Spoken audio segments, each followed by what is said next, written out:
গত ২ বছরে অনফিল্ডের পর্দায় টেস্ট ম্যাচ ক্রিকেটে বাংলাদেশের বাঁহাতি ব্যাটারদের ধারাবাহিক ব্যর্থতা নিয়ে আমরা বেশ কয়েকটা প্রতিবেদন প্রচার করেছি এবং সেই প্রতিবেদনগুলোর থাম্বনেলগুলো একে একে আপনারা ঠিক এই মুহূর্তে পর্দায় দেখতে পাচ্ছেন।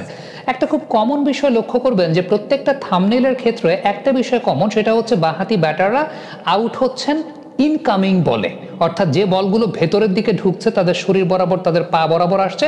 একটা কমন প্যাটার্ন ভিডিওগুলো যদি একটু প্লে করে দেখায় যে অ্যাক্রস শেপে তারা সেই বলগুলোকে ডিল করতে যাচ্ছেন। ইনকামিং বলগুলো ডানহাতি বোলার যারা অ্যারাউন্ড দ্য উইকেট আসছেন কিংবা ওই অ্যাঙ্গেল থেকে আসছেন, হেড ফল করে যাচ্ছে অ্যাক্রস শট খেলতে গিয়ে এবং তারা আলটিমেটলি আউট হচ্ছেন। এবং এইভাবেই বাংলাদেশের বাঁহাতি ব্যাটাররা ক্রমাগতভাবে তাদের দুর্বলতাগুলো প্রকাশ করেছেন এবং টেস্ট ক্রিকেটে বাংলাদেশের টপ অর্ডারের গেল ২-৩ বছরে ভরাডুবির একটা অন্যতম বড় কারণ।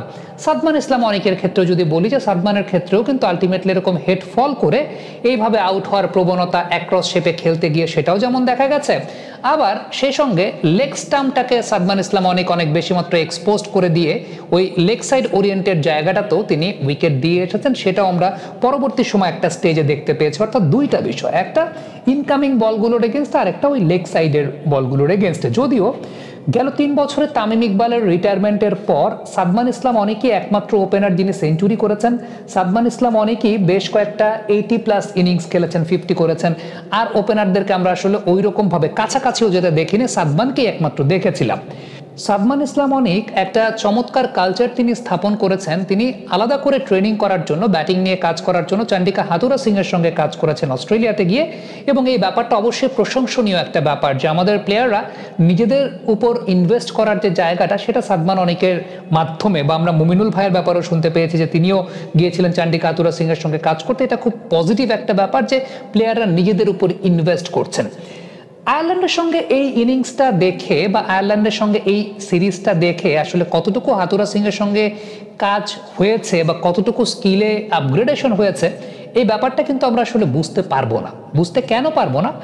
আমরা যদি সাদমানের স্কোরিং শটগুলো একটু লক্ষ্য করে দেখে আয়ারল্যান্ডের এগেনস্টে খেয়াল করে দেখবেন, অফ স্ট্যাম্পের বাইরে, wide outside of stamp, room পাচ্ছেন, ব্যাকফুটে গিয়ে পাঞ্চ করার সুযোগ পাচ্ছেন, ড্রাইভ করার সুযোগ পাচ্ছেন, ড্রাইভিং স্লটে কাভারে শট খেলার মতো অপরচুনিটি পাচ্ছেন। মানে আয়ারল্যান্ডের এই বোলিং সেটআপে আমি একটা বলও দেখি নাই যে সাদমানকে ইনকামিং ডেলিভারিতে, মানে যেভাবে হেড ফল করতে বাধ্য করা।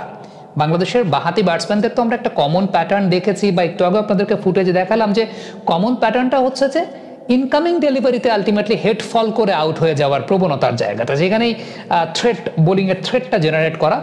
আয়ারল্যান্ডের বোলারদেরকে আসলে সেই জায়গাটা করতে দেখি নাই। ইভেন স্টাম্প করিডোরে যে সমস্ত বলও আয়ারল্যান্ডের বোলাররা করেছে, সেই সমস্ত বলগুলো আসলে ভেরি মাচ ওভারপিচ জাতীয় বল করেছে। সো এই সিরিজটা দেখে বা আয়ারল্যান্ডের এই কোয়ালিটির বোলিংয়ের জায়গা দেখে আমি ওই অ্যাসেসমেন্টে যেতে পারবো না যে সাদমানের ব্যাটিং হাথুরা সিং এর সঙ্গে কাজ করে কতটুকু আপগ্রেড হয়েছে একজন ব্যাটসম্যানের, সেটা বোঝার জন্য আমার সেই কোয়ালিটি বোলিং, ওই থ্রেড বোলিংটা প্রয়োজন।